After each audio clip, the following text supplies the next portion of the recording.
स्वागत है दोस्तों आपका। आज हम वनों की चर्चा करेंगे। राजस्थान में जो वनों का विभाजन किस प्रकार किया गया उसके बारे में चर्चा करेंगे। वनों का जो जैव मंडलों के बारे में चर्चा करेंगे। इसके अलावा किन किन क्षेत्रों में किस किस प्रकार के वन पाए जाते हैं उनके बारे में चर्चा करेंगे। तो वन विकास और संरक्षण के बारे में हम चर्चा कर रहे हैं। तो सबसे पहले हम इंपॉर्टेंट डेट देख लेते हैं, कौन कौन सी इंपॉर्टेंट डेट है जो एग्जाम में पूछी जा सकती है। तो सबसे पहले जो है वन का एक वन महोत्सव मनाया जाता है। कौन सा महोत्सव? वन महोत्सव। वन महोत्सव। और वो वन महोत्सव मनाया जाता है जुलाई में, जुलाई के प्रथम सप्ताह में, जुलाई के प्रथम सप्ताह में। इसको आप ध्यान रखें, ये निश्चित है। वन महोत्सव हमेशा कब मनाया जाता है? जुलाई के प्रथम सप्ताह में। वो मनाए ना मनाए ये सरकार के ऊपर है, पर फिक्स कर दिया गया है कि वन महोत्सव जुलाई के प्रथम सप्ताह में मनाया जाएगा। दूसरा इंपॉर्टेंट डेट जो है वो दूसरी इंपॉर्टेंट डेट है 21 मार्च की। कौन सी है? 21 मार्च। और वो है वानिकी दिवस। कौन सा दिवस है?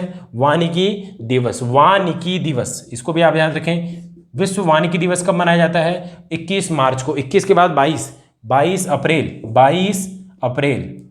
22 अप्रैल को पृथ्वी दिवस, विश्व पृथ्वी दिवस।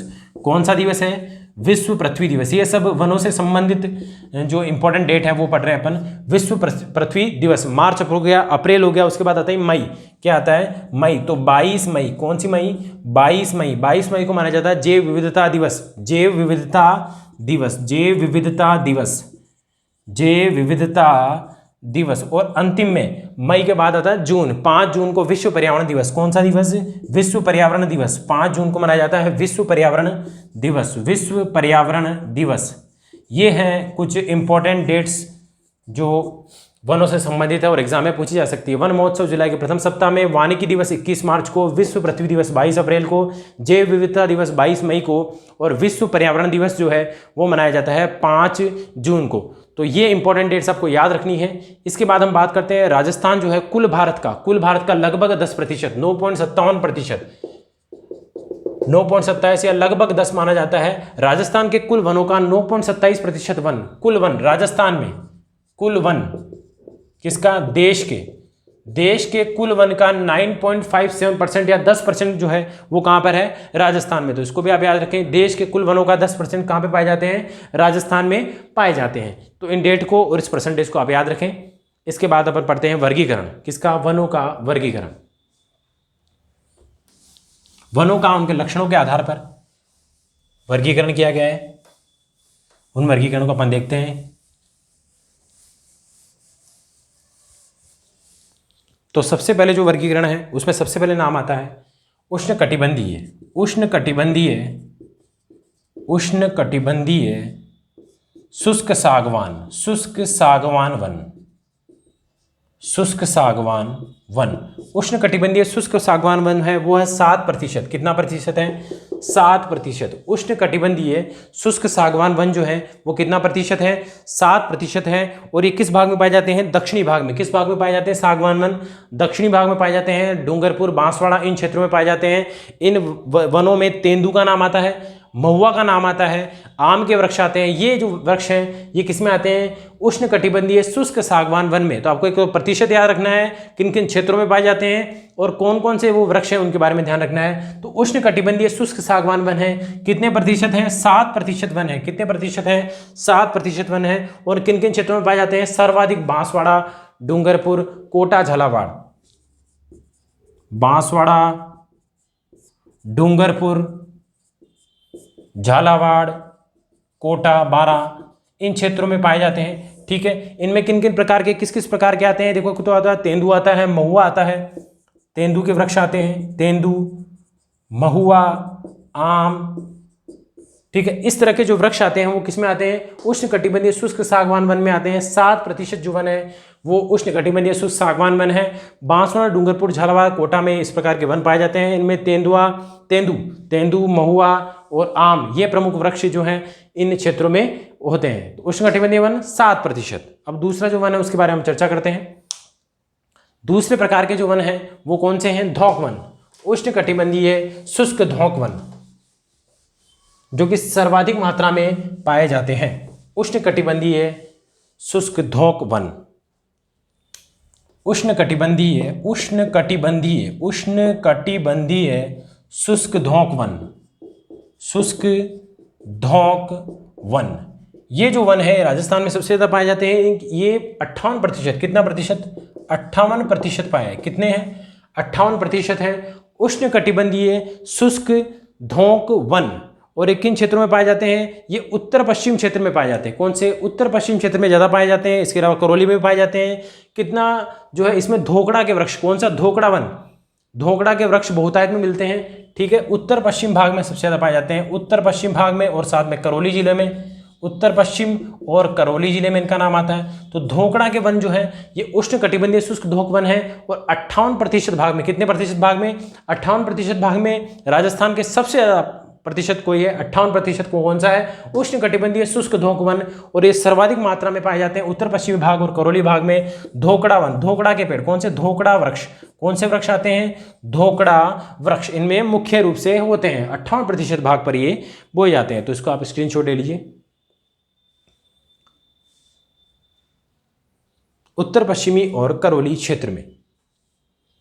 इसके बाद जो तीसरा है, तीसरा विभाजन जो है वो हम पढ़ेंगे, वो है, एक मिनट इसको बैठा देते हैं।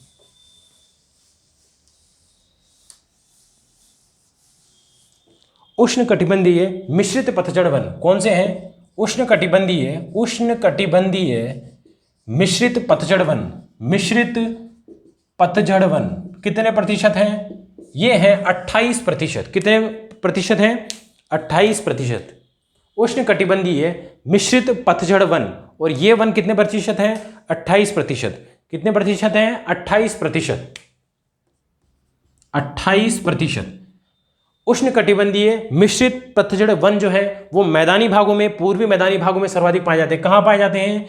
पूर्वी मैदानी भागों में, पूर्वी मैदानी भागों में। और इनमें पीपल का वृक्ष आता है, नीम का वृक्ष आता है, आम का वृक्ष आता है। ये जो वृक्ष है ये किसमें आते हैं? उष्ण कटिबंधीय मिश्रित पतझड़ वनों में आते हैं। और कितना प्रतिशत है? 28%। कितना प्रतिशत है? 28% भाग में ये फैले हुए हैं। उष्ण कटिबंधीय मिश्रित पतझड़ वन जो है 28% भाग में फैले हैं, पूर्वी मैदानी भागों में फैले हैं और अरावली के ढलान वाले क्षेत्रों में, उदयपुर, राजसमंद, इन क्षेत्रों में फैले हुए हैं। कौन से? उष्ण कटिबंधीय मिश्रित पतझड़ वन। कितना प्रतिशत है? 28% है पूर्वी मैदानी भागों में और अरावली के ढलान वाले क्षेत्रों में, अरावली के ढलान वाले क्षेत्रों में, ढाल क्षेत्रों में ये पाए जाते हैं। कौन से? उष्ण कटिबंधीय मिश्रित पतझड़ वन। इन वनों में ढाक के वृक्ष पाए जाते हैं। ढाक के वृक्ष, सालर के वृक्ष। कौन से?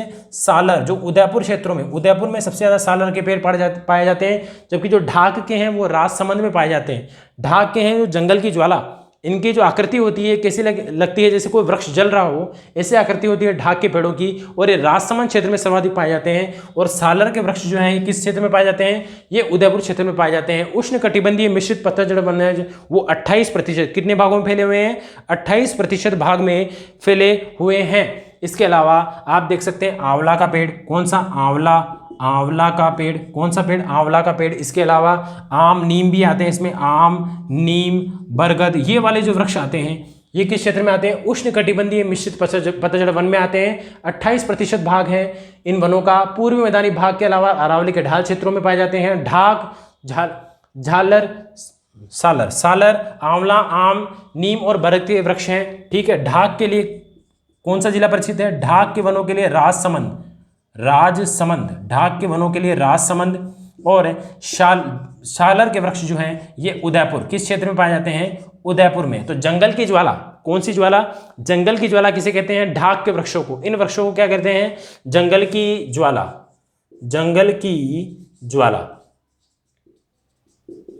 तो उष्ण कटिबंधीय मिश्रित पतझड़ कितने प्रतिशत है? 28% भाग में। कितने प्रतिशत भाग में? 28% भाग में। इसके बाद हम पढ़ते हैं उष्ण कटिबंधीय कांटेदार वन। कौन से वन पढ़ेंगे हम? कांटेदार वन। उष्ण कटिबंधीय कांटेदार वन।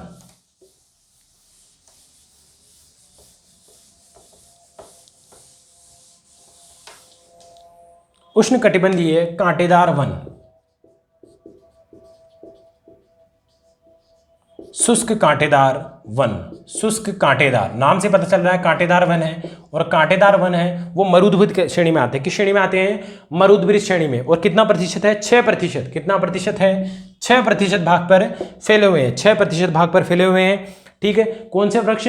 उष्णकटिबंधीय शुष्क कांटेदार वन। ये राजस्थान के पश्चिमी क्षेत्र में, किस क्षेत्र में? पश्चिमी क्षेत्र में, शुष्क क्षेत्र में, पश्चिमी क्षेत्र में पाए जाते हैं मरुद्भिद।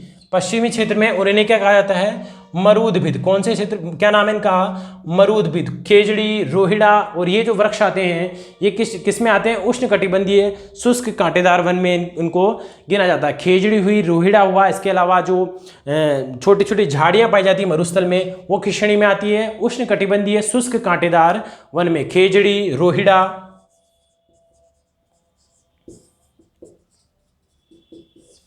ये वृक्ष इंपॉर्टेंट है। किस क्षेत्र में आते हैं? उष्णकटिबंधीय शुष्क कांटेदार वन, इस क्षेत्र में इनको रखा जाता है। जबकि खेजड़ी है वो राजस्थान का राज्य वृक्ष है, राज्य वृक्ष। और रोहिड़ा के जो पुष्प है उसको क्या कहा जाता है? राज्य पुष्प, राज्य पुष्प। टिकोमेला इंडुलेटा, टिकोमेला इंडुलेटा और प्रोसेपिस सिनेरेरिया, प्रोसेपिस सिनेरेरिया, ये इनके वैज्ञानिक नाम है। खेजड़ी का नाम है प्रोसेपिस सिनेरेरिया और राज्य पुष्प रोहिड़ा का है टिकोमेला इंडुलेका। तो ये किस में आता है? उष्णकटिबंधीय शुष्क कांटेदार वन में आता है। 6% भाग पर फैला हुआ है। पश्चिमी क्षेत्र, किस क्षेत्र में सर्वाधिक पाया जाता है? पश्चिमी क्षेत्र में। और इन्हें मरुद्भिद, क्या नाम दिया गया है? मरुद्भिद, इन्हें नाम दिया गया है मरुद्भिद। और राज्य वृक्ष जो है वो है खेजड़ी, और रोहिड़ा राज्य पुष्प है उसका नाम है टिकोमेला इंडुलेका, और राज्य खेजड़ी का है प्रोसेपिस सिनेरेरिया। तो ये इंपॉर्टेंट जो है ये हमने पढ़े हैं वनों के प्रकारों के बारे में। अब अंतिम है वो है उपोष्ण कटिबंधीय। वो किस श्रेणी में आता है? उपोष्ण कटिबंधीय। उपोष्ण कटिबंधीय सदाबहार वन किस श्रेणी में आता है? उपोष्ण कटिबंधीय सदाबहार वन। अंतिम जो प्रकार है वो है उपोष्ण कटिबंधीय सदाबहार वन।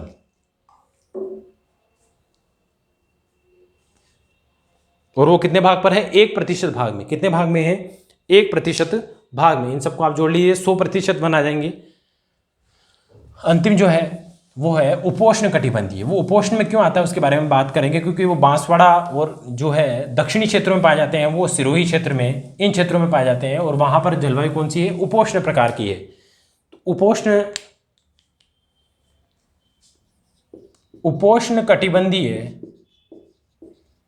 उपोष्ण कटिबंधीय सदाबहार वन, सदाबहार वन। और ये राजस्थान में 1% भाग पर है। कितने प्रतिशत भाग पर है? ये राजस्थान में 1% भाग पर ही पाए जाते हैं। ठीक है, उपोष्ण कटिबंधीय सदाबहार जो वन है ये माउंट आबू क्षेत्र में, किस क्षेत्र में सर्वाधिक है? माउंट आबू क्षेत्र में सर्वाधिक जो है माउंट आबू क्षेत्र में पाए जाते हैं। और ये औषधियों के लिए, किसके लिए प्रमुख है? औषधियों के लिए फेमस है। औषधियों के लिए, औषधियों के लिए प्रसिद्ध है। इसके अलावा हमने पढ़ा था औषधियों के लिए कौन सा अभ्यारण्य? सीता माता अभ्यारण्य 12 में, वो भी प्रसिद्ध है। सीता माता अभ्यारण्य, सीता माता अभ्यारण्य किसके लिए प्रसिद्ध है? सर्वाधिक जैव विविधता और औषधियों के लिए। सीता माता अभ्यारण्य जो कि कहां पर है? प्रतापगढ़ में है। सॉरी, सीता माता अभ्यारण्य प्रतापगढ़ में सही है। औषधियों के लिए प्रसिद्ध है। उपोष्ण कटिबंधीय सदाबहार वन में आता है। और 1% कितना भाग में फैले हुए हैं? 1% भाग में फैले हुए हैं।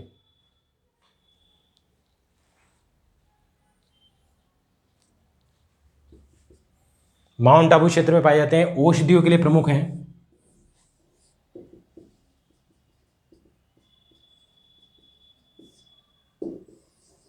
इनमें प्रमुख बांस, आम, जामुन, ये पेड़ जो हैं इस उष्णकटिबंधीय सदाबहार वन में आते हैं। इसके अलावा औषधियां यहाँ बहुत मात्रा में पाई जाती है। तो ये तो हो गया विभाजन जो है हमारा लक्षणों के आधार पर, और जो वनों के प्रकार हैं हमने पढ़े हैं, ये प्रकार हैं। उपोष्ण कटिबंधीय अंतिम है सदाबहार वन 1% भाग में पाया जाता है। सबसे कम जो है ये उष्णकटिबंधीय सदाबहार वन है, जबकि सबसे अधिक मात्रा में कौन से पाए जाते हैं? धोंक वन। कौन से? धोंक वन। उष्णकटिबंधीय धोंक वन जो है 58% भाग पर फैले हुए हैं, वो सर्वाधिक मात्रा में पाए जाते हैं, और सबसे कम है उपोष्णकटिबंधीय सदाबहार वन।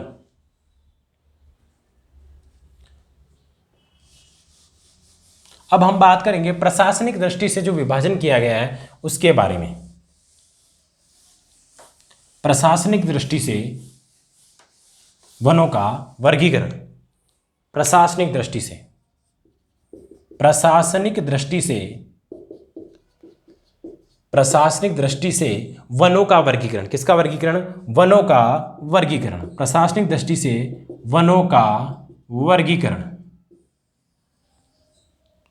प्रशासनिक दृष्टि से मतलब होता है कि प्रशासन ने जिस प्रकार उन्हें बांटा है, प्रशासन जो बांटता है वो उन्हें इस प्रकार बांटता है कि किन क्षेत्रों को आपको उपयोग करना है, किन क्षेत्रों का आपको कम उपयोग करना है, और किन क्षेत्रों का आपको निषेध है, बिल्कुल उपयोग में नहीं लेना है, उन क्षेत्रों का वर्गीकरण। तो सबसे पहले आरक्षित वर्ग, आरक्षित वन क्षेत्र, आरक्षित वन क्षेत्र आते हैं। आरक्षित वन क्षेत्र जो होते हैं, इसका मतलब होता है कि वहां पर आप न तो कटाई कर सकते हैं, न पशुचारण कर सकते हैं, और बिना आपको वहां अनुमति लेनी पड़ती है। आपको कुछ भी कार्य करने से पहले, पशु को चराने से पहले, लकड़ी काटने से पहले, वो जो क्षेत्र है वो वन जो है वो किस में आते हैं? आरक्षित वन क्षेत्र में आते हैं। किन में आते हैं? आरक्षित वन क्षेत्र में। राजस्थान में 28% जो है, 28% जो भाग है, 28% जो वन है वो किन में आते हैं? आरक्षित वन क्षेत्र में आते हैं। इनको आप याद रखिए, राजस्थान में आरक्षित वन जो है कितने प्रतिशत है? 28% है। और उदयपुर जिले में, कहां पर? उदयपुर जिले में सर्वाधिक आरक्षित प्रकार के वन है। उदयपुर जिलों में आरक्षित वन जो है उसमें कटाई निषेध होती है, पशु को चराना निषेध होता है, हर प्रकार से वो प्रतिबंधित होता है और निषेध होता है। इन क्षेत्रों में आप बिल्कुल प्रतिबंध, आपको अनुमति भी नहीं लेनी है, कुछ भी नहीं करना है, वो आरक्षित हैं, रिजर्व्ड हैं। और 28% जो भाग है उदयपुर में सर्वाधिक मात्रा में पाए जाते हैं, और इन क्षेत्रों में आपको जो है निषेध है कटाई और पशु चारण। दूसरा जो क्षेत्र है वो आता है संरक्षित वन क्षेत्र में। किसमें आता है? संरक्षित वन क्षेत्र, संरक्षित वन क्षेत्र। संरक्षित वन क्षेत्र जो है वो है 56%। कितना प्रतिशत है? 56%। 56% जो है वो आता है संरक्षित वन क्षेत्र में। और संरक्षित वन क्षेत्र में सबसे ज्यादा जो भाग है वो आता है 12, किस जिले का? 12 वाला भाग जो आता है वो किस में आता है? संरक्षित वन क्षेत्र में 56%। तो हम पढ़ रहे थे प्रशासनिक दृष्टि से वनों का वर्गीकरण 3 प्रकार से किया गया है: आरक्षित वन, संरक्षित वन, और तीसरा है अवर्गीकृत वन।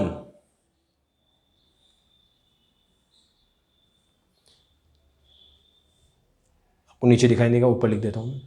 तीसरा प्रकार का है अवर्गीकृत। कौन सा है? अवर्गीकृत वन। अवर्गीकृत जो वन है, जिनको मतलब किसी भी भाग उसमें नहीं रखा गया है, वो है अवर्गीकृत वन। अवर्गीकृत वन। अवर्गीकृत जो वन है, अवर्गीकृत वन सर्वाधिक बीकानेर में। किस क्षेत्र में है? बीकानेर क्षेत्र में। अवर्गीकृत जो क्षेत्र, अवर्गीकृत जो वन है वो रखे गए हैं बीकानेर क्षेत्र में। इस प्रकार से प्रशासनिक दृष्टि से वनों का वर्गीकरण 3 प्रकार से किया गया है।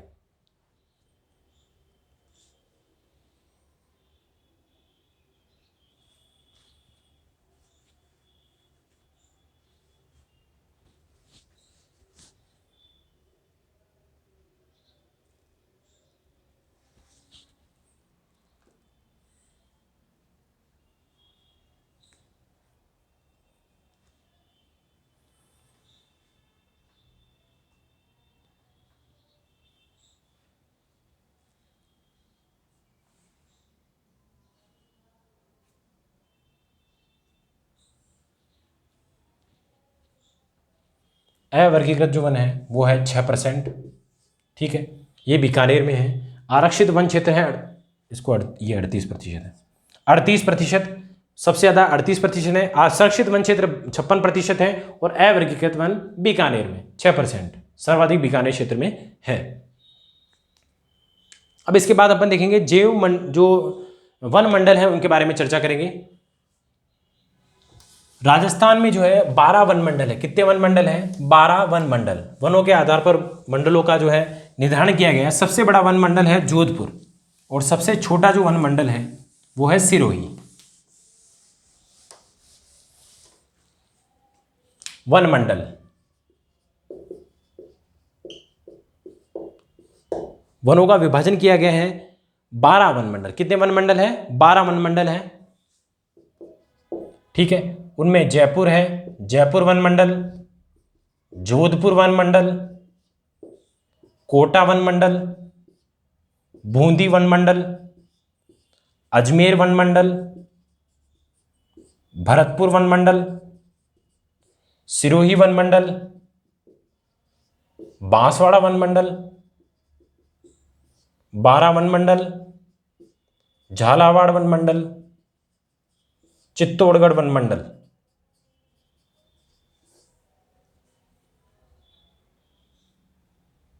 ये प्रमुख वन मंडल है।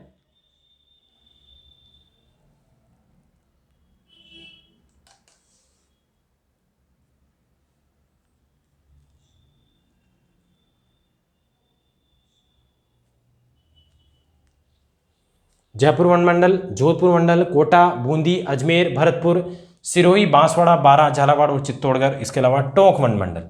ये प्रमुख वन मंडल है। सर्वाधिक जो बड़ा है वो है जोधपुर वन मंडल। जोधपुर वन मंडल जो है सबसे बड़ा वन मंडल है। और सबसे छोटा वन मंडल कौन सा है? सिरोही वन मंडल। सिरोही वन मंडल जो है सबसे छोटा मंडल। तो सबसे बड़ा वन मंडल, सबसे बड़ा जोधपुर वन मंडल। इसमें गंगानगर है, चूरू, झुंझुनू है, जोधपुर खुद है, पाली है, जालोर है, बाड़मेर है, जैसलमेर है। ये जो है ये जोधपुर वन मंडल में आता है। और ये सबसे कम वन मंडल कौन सा है? सबसे छोटा वन मंडल वो है सिरोही वन मंडल, सबसे छोटा वन मंडल। तो इस प्रकार से ये राजस्थान के प्रमुख 12 वन मंडल है। जयपुर, जोधपुर, कोटा, बूंदी, अजमेर, भरतपुर, सिरोही, बांसवाड़ा, बारां, झालावाड़, चित्तौड़गढ़ और टोंक। सबसे बड़ा वन मंडल है जोधपुर वन मंडल और जो सबसे छोटा वन मंडल है वो है सिरोही वन मंडल। तो इस प्रकार से हमने वनों की चर्चा की है। इसका जो अगला भाग हम पढ़ेंगे उसमें वनों का और वर्गीकरण पढ़ेंगे। तो ये प्रमुख जो है हमें याद रखना है। सबसे पहले हमने जो है वनों के कुछ महत्वपूर्ण डेट के बारे में पढ़ाई की। इसके बाद हमने पढ़ा कि वनों को किस प्रकार वर्गीकृत किया गया है, किन किन क्षेत्रों में इसका वर्गीकरण किया गया है, कितने प्रतिशत भाग में वर्गीकरण किया गया है। और अंत में हमने पढ़ा जो वन मंडल है उसके विभाजन के बारे में हमने पढ़ा।